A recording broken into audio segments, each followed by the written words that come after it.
മാങ്ങ പറിക്കുന്നേ? നോക്കിന്നുള്ളത് എന്നാ നോക്കിയെന്ന്? എന്നാ കൂടുതലൊന്നും പറയാനൊന്നുമില്ല. എന്നെ നോക്കുന്നുണ്ട്. ഇവിടെ നിൽക്കുന്ന പറമ്പിലോട്ട് നിൽക്കുന്ന ഇവിടെ നോക്കുന്ന കുഴപ്പം. ആരുടെ പറമ്പിലോട്ട്? എന്റെ പറമ്പിലോട്ട്. എന്റെ തോമാച്ച തന്റെ പറമ്പിലൊക്കെയാ മാവാതെ എന്റെ. അത് നിങ്ങളുടെ കാര്യമില്ല. ഈ പകുതി മുക്കാൽ കൂടെ നിൽക്കുന്നത് കേൾക്കുന്നില്ലേ? നോക്കി അളവ് നോക്കി 4, 3, 7, 7, 3, 10 കേട്ടോ. നോക്കി കറക്റ്റ് നോക്കി അളവ് നോക്കി. ഇങ്ങോട്ട് ഒന്ന് ഇങ്ങനെ കയറി അത് അവിടെ നിൽക്കുന്നു. ഇത്ര മാങ്ങ ഇവിടെ നിൽക്കുന്നു. മനുഷ്യനാ ഇത്രയും നാളത്തെ പരിചയവും ബന്ധമുണ്ടായിട്ട് താൻ ആവശ്യമുണ്ട് എന്നോടൊന്ന് ചോദിച്ചല്ലോ. ഒരു മാങ്ങ പറിച്ചോട്ടെ. ഒരു മാങ്ങ അല്ല പറിക്കാൻ പോകുന്നത്. ഇത് താനെ കണ്ട് വിത്ത് കൊണ്ട് വെച്ച് മുളച്ച് ഞാനിങ്ങനെ നോക്കിയെന്നുള്ളൂ, പറിച്ചൊന്നുമില്ല. ഞാൻ കഴിഞ്ഞ പ്രാവശ്യം ഇവിടെ വന്ന് എണ്ണി നോക്കിയതാ. ഒരു 10-40 മാങ്ങയെങ്കിലും താൻ പറിച്ച് കൊണ്ടുപോയിട്ടുണ്ട്. ഞാൻ 10-40. ഞാൻ എന്റെ മുട്ട എണ്ണി തരണം. മുട്ട എണ്ണി തരാം. അല്ല അന്നേരം നിങ്ങൾക്ക് അന്നേരം ഇതൊന്നും നിങ്ങൾക്ക് വെട്ടിക്കൂടെ? ഇതൊന്നും വെട്ടിക്കൂടെ? ഇങ്ങോട്ട് നിങ്ങൾ നല്ല കൂടെ നിൽക്കുക. 1, 2, 3, 4 ഏകര ഇങ്ങനെ നിൽക്കും. ഇങ്ങോട്ട് ഇങ്ങനെ ഇപ്പോൾ ഒരു വായില്ലാത്ത വിഷയം. ഇതോ ഈ വൃക്ഷം ഇതിന് വായില്ലേ? ഇതിന് വായ ഉണ്ടായിരുന്നെങ്കിൽ തന്റെ അനീതി കണ്ട് എന്നോട് അപ്പോഴേ വിളിച്ചു പറഞ്ഞേ. പാവം അത്ര ഞാൻ താൻ ആവശ്യത്തിന് പറിച്ചോ? ഒരു ചീഞ്ഞ മാങ്ങായ്ക്ക് വേണ്ടി നിങ്ങളെ നല്ലൊരു മാങ്ങായി ഞാൻ തോമ ഇങ്ങ് വന്നേടോ. താങ്ങി വന്നേ. വേറൊരു സീരിയസ് മാറ്റമുണ്ട്. അപ്പുറത്തോടെ വരാം.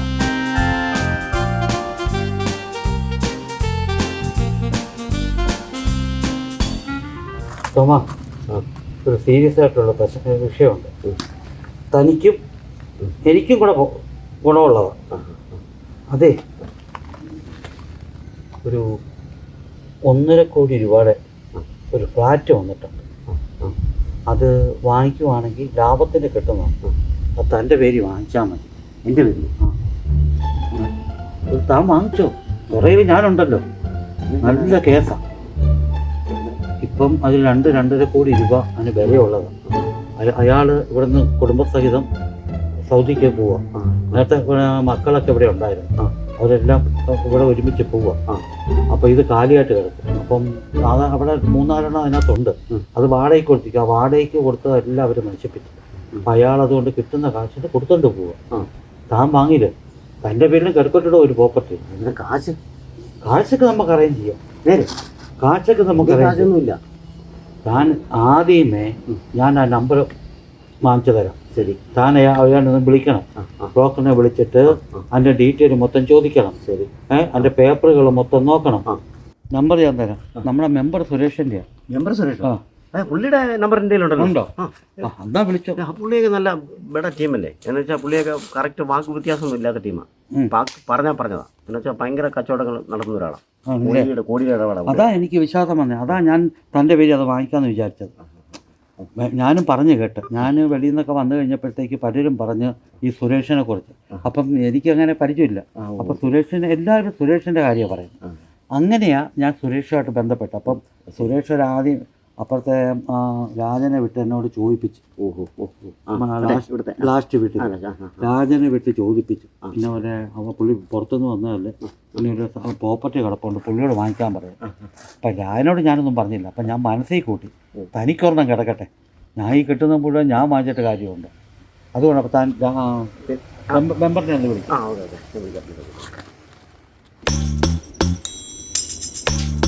Hello Surel member. പിന്നെ നമ്മുടെ മറ്റേ 1.5 കോടി ബില്ലുകളുടെ കാര്യം പറഞ്ഞില്ലേ, അത് ഞാൻ എടുത്തോളാം കേട്ടോ.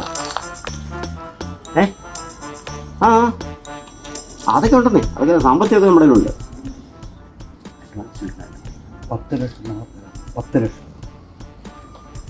10 ലക്ഷം രൂപ നാളെ അഡ്വാൻസ് തരാമെന്ന് പറഞ്ഞേക്കുന്നത്. നാളെ. അപ്പോൾ അതിൻ്റെ പേപ്പർ ഭാഗങ്ങളെല്ലാം ഒന്ന് കറക്റ്റ് ഇന്ന് തന്നെ റെഡിയാക്കുമോ? അപ്പോൾ നാളെ എഗ്രിമെൻ്റ് എഴുതണം. അപ്പോൾ നമുക്ക് എഴുതാം. ഓക്കെ. ശരി.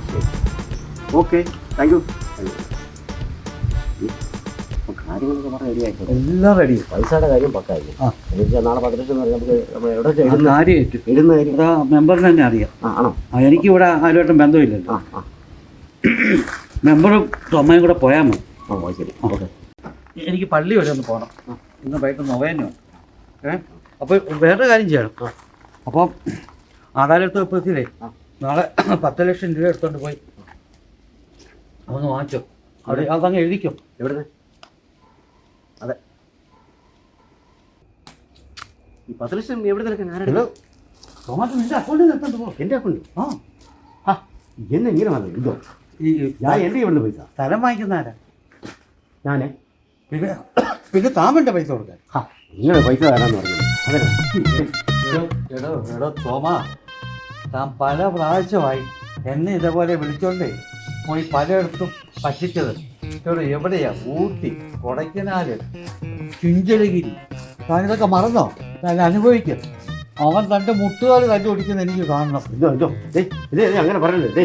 എടോ, ഞാൻ അവനോട് പറഞ്ഞു ഇടോ അങ്ങനെ പറയല്ലേ? എന്തോ ഞാൻ വിളിച്ചും പറഞ്ഞു നാളെ എഴുതാന്ന് പറഞ്ഞു. 10 ലക്ഷം ഞാൻ 10 ലക്ഷം. ശരി, എന്താ ഈ പണി പണിയുണ്ടല്ലേ? ശരി, ആ സുരേഷാണ് വീട്ടിൽ കയറി വെട്ടുന്നതാണ്. ഞാൻ അവരെ വെട്ടുകൊണ്ട് ചാകണോ എന്നെ? ഞാൻ എന്താ ചെയ്യും? അവനാണ് അടിയാണ്, ഗുണ്ടകളും ഉണ്ട്. എല്ലാത്തിനും രാവിലെ ആ മാങ്ങാ മറിക്കാൻ വന്നപ്പോഴേ തുടങ്ങിയത് പരിപാടി. എന്തും ഇങ്ങനെ കാണിക്കുന്നത് ഞാൻ ഓർക്കുമില്ല. അവൻ ഇന്ന് വെട്ടും, എന്നെ വെട്ടും ഉറപ്പാ. ഇനിയിപ്പോൾ എന്നാ ചെയ്യുന്നത്? ആരെ വിളിക്കാനാ? ഒരു പിടിയില്ല. ആരെയാലും പിടിച്ചാൽ സോൾവ് ചെയ്യില്ലേ? കാര്യം നടക്കില്ല.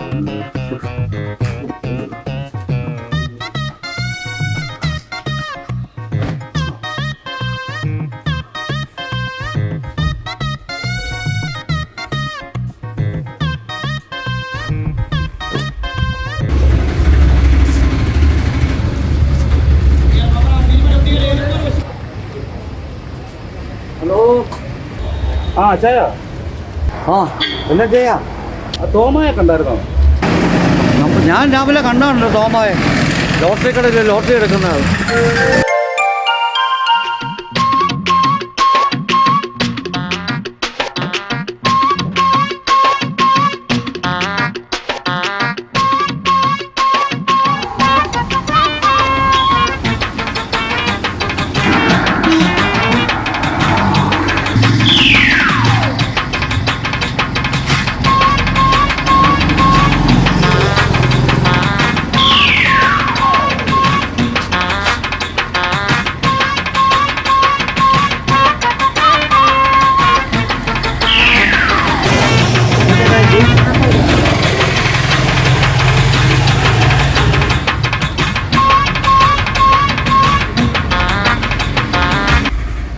തോമായേ, തോമാ ഇവിടെ എന്നെ എടുക്കുക?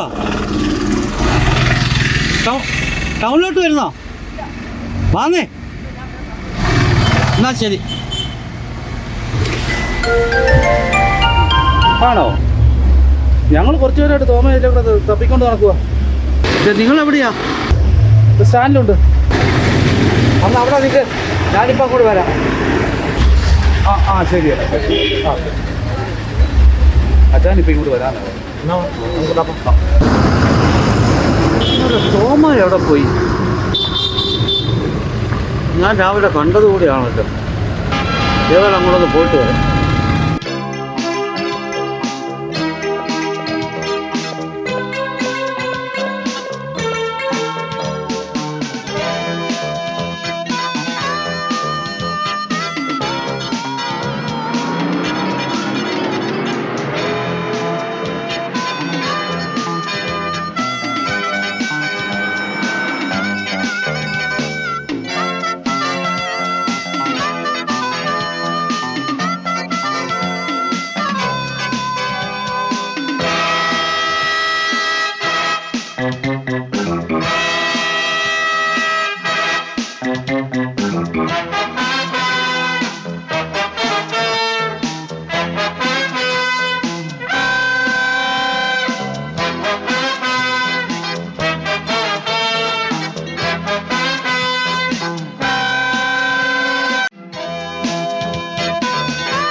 നമ്മുടെ പപ്പാള തോമയെ കണ്ടായിരുന്നു.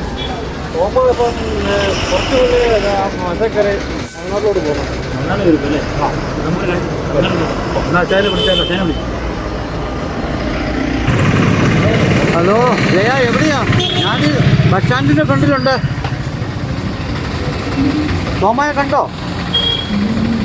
ആണോ? എന്നാക്കി വാ.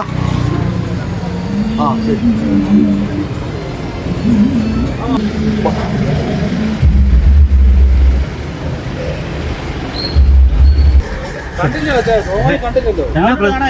എന്നാ പ്രശ്നം എന്നാ? എന്താന്നറിയില്ല, പുള്ളിയെ കാണുന്നില്ല. ഇവിടെ എല്ലാം ഞങ്ങൾ തപ്പി. തമിഴ്നാട്ടിൽ എങ്ങോട്ട് പോയിട്ടുണ്ടെന്ന് ഇപ്പൊ ഞങ്ങളുടെ ഒരു സുഹൃത്ത് പറഞ്ഞു. ആണോ? ആ, നമുക്ക് തമിഴ്നാട് നമുക്ക് അങ്ങോട്ട് പോയി നോക്കാം. എന്നാ നിങ്ങൾ കയറും. കയറും.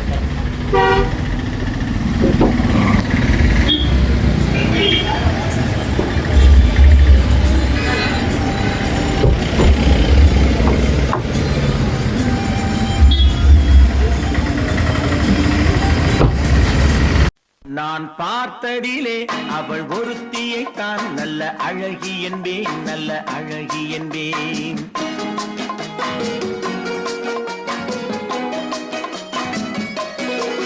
நான் பார்த்ததிலே அவள் ஒருத்தியைத்தான் நல்ல அழகி என்பேன், நல்ல அழகி என்பேன். நான் கேட்டதிலே அவள் வார்த்தையைத்தான் ஒரு கவிதை என்பேன், ஒரு கவிதை என்பேன். நான் கேட்டதிலே அவள் வார்த்தையைத்தான் ஒரு கவிதை என்பேன், ஒரு கவிதை என்பேன். நான் பார்த்ததிலே அவள் ஒருத்தியைத்தான் நல்ல அழகி என்பேன், நல்ல அழகி என்பேன்.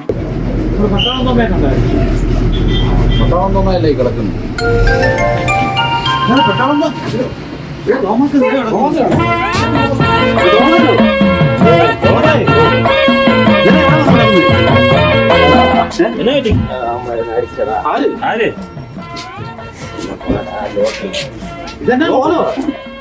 എന്നാ തോമ, ഞങ്ങൾ എവിടെയൊക്കെ തപ്പി, നീ ഞങ്ങൾ ആകെ വിഷമിച്ച് കളഞ്ഞില്ല. ഇതെന്നാ ഇത്? ഞാൻ ലോട്ടറി എടുത്തു. ഇവിടുത്തെ ഒരു കൂട്ടുകാരൻ പറഞ്ഞു അതാ ഫസ്റ്റ് പ്രൈസ് വീണിട്ടുണ്ടായിരുന്നു. അവൻ പറഞ്ഞു എടാ ഇവിടെ കൊടുത്തു കഴിഞ്ഞാൽ പകുതി പൈസ കിട്ടത്തുള്ളൂ, തമിഴ്നാട്ടിലാണ് ഫുൾ പൈസ കിട്ടുമെന്ന് പറഞ്ഞു. അങ്ങനെ ഞാൻ കമ്പത്ത് പോയതോ മാറാനായിട്ട്. എന്നിട്ട് അവിടെ ചെന്നപ്പോൾ എൻ്റെ ലോട്ടറിക്കല്ല അടിക്കും. അവന്മാരെല്ലാം കാശെല്ലാം ഇടപാട് ചെയ്തു. അവസാനം എൻ്റെ നമ്പർ നോക്കി മാറിപ്പോയി. അവന്മാർ പിടിച്ചിട്ട് ശരിക്കും അടിക്കും. പിന്നെ മനുഷ്യരെ കളിപ്പിക്കാൻ പോയി ആദ്യം ഞാൻ അടി കൊണ്ടുവിടുന്നത് ഇവിടെ വന്നു. ഇവിടെ വന്നിട്ട് എൻ്റെ കത്തെല്ലാം കീറി. കത്ത് കീറിക്കഴിഞ്ഞ് ഞാനിവിടെ ചെപ്പോൾ ഇവിടെ നടന്ന് ഇവിടെ ബസ് ഇറങ്ങി നടന്ന് അവിടെ നിന്ന് ചെപ്പോഴ്സുകാർ പിടിച്ചു. ഈയിടെങ്കിൽ തമിഴ്നാട്ടിൽ പിച്ചെടുക്കാൻ വന്നോളാം ചോദിച്ചു. അവന്മാർ പിടിച്ചാൽ കേരളത്തിൽ പോയി പിച്ചെടുത്താൽ മേക്കാം വീണ്ടും പിടിച്ചു. ആ അടി കൊണ്ട് പിടി ഞാൻ ഓടി ഇവിടെ കണ്ടു. എല്ലാ കാര്യമുണ്ട്. ഞാൻ അത്ര അടുത്ത് കിടക്കുന്നത്. ഈ പിള്ളേരോട് വിളിച്ച് പറഞ്ഞാൽ പോരായിരുന്നു, നോക്കിയിട്ട് പോയാൽ പോരായിരുന്നു. ലോട്ടറി ആയതുകൊണ്ട് ഞാൻ ശരി എന്നാൽ ഞാനോട് പറയണ്ടെന്ന് പറഞ്ഞു. വലിയ എമൗണ്ടാണ് താഴെ മാറാന്ന് പറഞ്ഞു. അതുകൊണ്ട് ഇപ്പൊ സംഗതി മാറിയല്ലോ, കൊല്ലം മൊത്തം മാറി. ഇപ്പൊ നല്ലവരെ കിട്ടിയില്ലേ? ഞാനൊരു കാര്യം ചെയ്യാം, ആ വീട്ടിലോട്ട് പോവാം. നോക്കി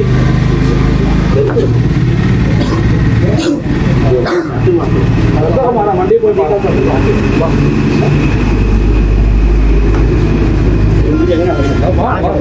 വണ്ടി ഉണ്ടല്ലോ.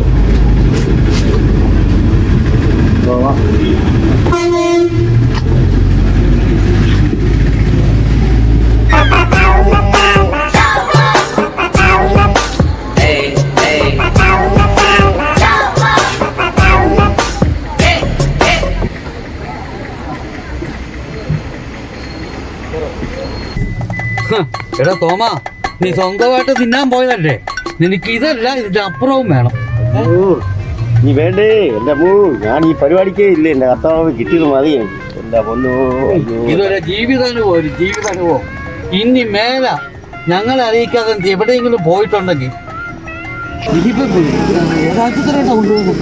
എന്നാലും തമിഴ്നാട്ടിൽ നല്ല അടി കൊണ്ടായിരുന്നു. നമുക്ക് തമിഴ്നാട് മെഡിക്കൽ കോളേജിലോട്ട് കൊണ്ടുപോകാം. അവിടെ കൊണ്ടുപോകാൻ തിരിച്ചു അവിടെ സ്കാനിങ് എല്ലാം ഉണ്ടല്ലോ അല്ലേ?